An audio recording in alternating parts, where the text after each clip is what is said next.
Olá pessoal, tudo bem com vocês? Eu sou a professora Glaucia e estou aqui com mais um vídeo do Matemática Fácil. E na aula de hoje nós temos porcentagem como fração, ou vice-versa.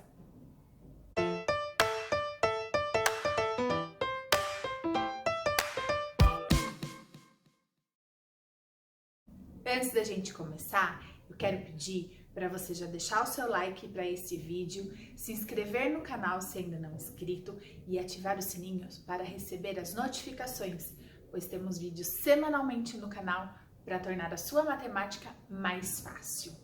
Na aula de hoje, nós vamos pensar um pouquinho como que nós transformamos uma fração em porcentagem ou uma porcentagem em fração. Não é difícil quando a gente olha para a fração decimal. Fração decimal é aquela que tem os denominadores com 10, 100, 1000, 10.000.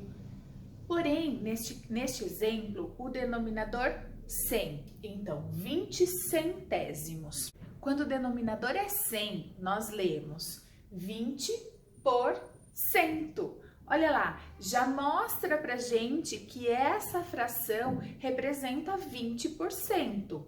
Claro que a leitura correta dela é 20 centésimos. Mas, para transformar em porcentagem, já está mais simples com o denominador 100, 20%.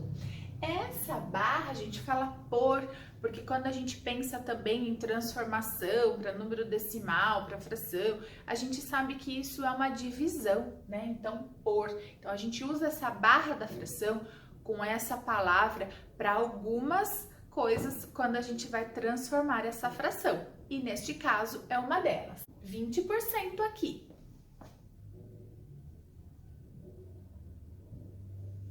E nesse segundo exemplo, 9%. Só que nem sempre as frações que nós vamos precisar transformar em porcentagem terá o denominador 100. Então, nós precisamos usar o nosso conhecimento de fração equivalente e procurar uma fração equivalente a 2/5, por exemplo, que tenha um denominador 100. Para a fração equivalente, a gente multiplica ou divide o numerador e o denominador por um mesmo número. Então, primeiro eu vou pensar no denominador. Se esse meu denominador, que é 5, precisa ser 100, o que eu faço com o 5 para ele se tornar 100? Eu multiplico por 20. Então, aqui eu multiplicaria por 20. 5 vezes 20 deu 100. Beleza. Eu preciso fazer a mesma coisa no numerador. Então, eu tenho que pegar esse 2 e multiplicar por 20 também. 2 vezes 20, 40. Agora, eu tenho uma fração com um denominador 100, 40%. Então, 2/5 equivale a 40%, assim como 40 centésimos. Um outro exemplo, 25 no denominador. Então, 7/25 para transformarmos numa fração com denominador 100. Então, se eu preciso que esse 25 se torne 100, o que eu tenho que fazer com ele? Multiplico por 4. 4 vezes 25, 100. Eu preciso fazer a mesma coisa com o 7. Então, 7 vezes 4, 28. 28 centésimos é igual a 28%. Nesses dois exemplos que eu coloquei, os denominadores eram divisores de 100. Então, qualquer número aqui, né, eu procuraria um número que multiplicando vai dar 100. Então, eu conseguiria chegar facilmente. Mas aqui o 30 não é divisor de 100. Se a gente pegar o 100 e dividir por 30, não vai dar uma divisão exata. Então, aqui a gente precisa de um processo um pouquinho mais longo. Talvez a gente tenha que usar a divisão. Lembra que eu falei? Fração equivalente, a gente ou multiplica numerador e denominador por um mesmo número, ou divide. Vai dar na mesma. Eu vou começar dividindo esses dois números por 3. Por que eu vou dividir por 3? Porque daí eu vou ter um denominador 10 e fica mais fácil para eu chegar no 100 depois. Eu poderia começar multiplicando e dividir depois? Sim, só que quando a gente trabalha com números menores, fica tudo mais simples e a chance de errar é menor. Então, eu vou simplificar por 3. 18 dividido por 3, 6. 30 dividido por 3, 10. Agora, tá mais fácil para eu chegar no denominador 100 que eu preciso para escrever essa porcentagem. Então, o que eu vou fazer aqui com esse 10 para que ele se torne 100? Eu vou multiplicar por 10. Então, eu também multiplico por 10 o numerador. 6 vezes 10, 60. Então, eu tenho aqui 60%. Nós temos também a possibilidade de transformar uma porcentagem em fração. 47%, eu escrevo 47 centésimos. Essa fração não é possível simplificar, pois o 47 é um número primo. Ele só se divide por 1 e por ele mesmo. Se não é possível simplificar, eu deixo dessa maneira. Vamos ver esse outro exemplo, 8%. Eu escrevo 8 centésimos. 8 centésimos corresponde a 8%, mas eu também consigo simplificar essa fração. Então, é possível dividir aqui, por exemplo, por 4. Então, 8 dividido por 4 deu 2 e 100 dividido por 4 dá 25. Então, 2/25 ou 8 centésimos equivalem a 8%. As duas frações representam esse 8%, pois elas são equivalentes.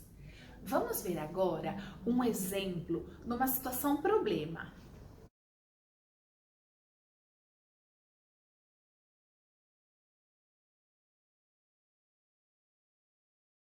Olhem só. João realizou 2 testes para um concurso. Na prova de português, ele acertou 4 de um total de 5 questões. Na prova de matemática, acertou 3 de 4 questões. Em qual prova ele obteve melhor desempenho? Qual foi a porcentagem de acertos em cada uma delas? Então, as informações importantes aqui, que na prova de português, ele acertou 4 de um total de 5 questões. E na prova de matemática, ele acertou 3 de 4 questões. Então, escrevendo a fração que representa a quantidade de acertos em relação ao total, nós temos para a disciplina de português 4 de 5 questões. Então, 4/5. E para a disciplina de matemática,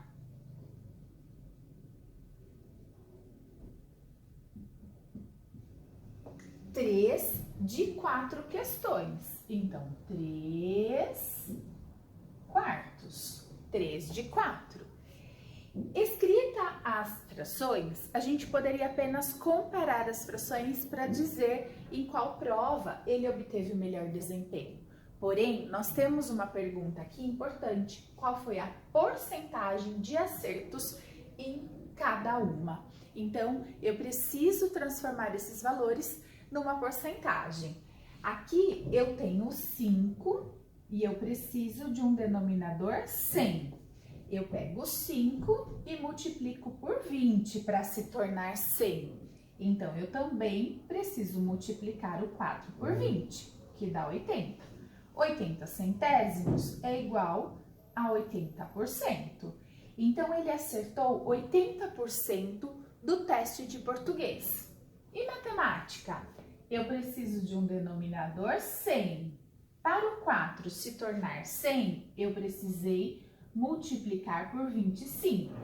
A mesma coisa eu preciso fazer com o 3. 3 vezes 25, 75. Então, 75%. Em qual prova ele obteve melhor desempenho? Na prova de português, porque o percentual de acertos que ele teve foi maior na prova de português. Então, a porcentagem de português 80, de matemática 75, e o melhor desempenho dele foi na prova de português. Espero que vocês tenham gostado e entendido tudo sobre essa aula. Se você esqueceu de deixar o seu like, aproveita e deixe agora. Ele é muito importante para o canal. Também se inscreve, comenta, deixa aqui as suas dúvidas que eu posso te ajudar nos próximos vídeos. Obrigada por assistir até aqui e até a próxima aula. Tchau, tchau!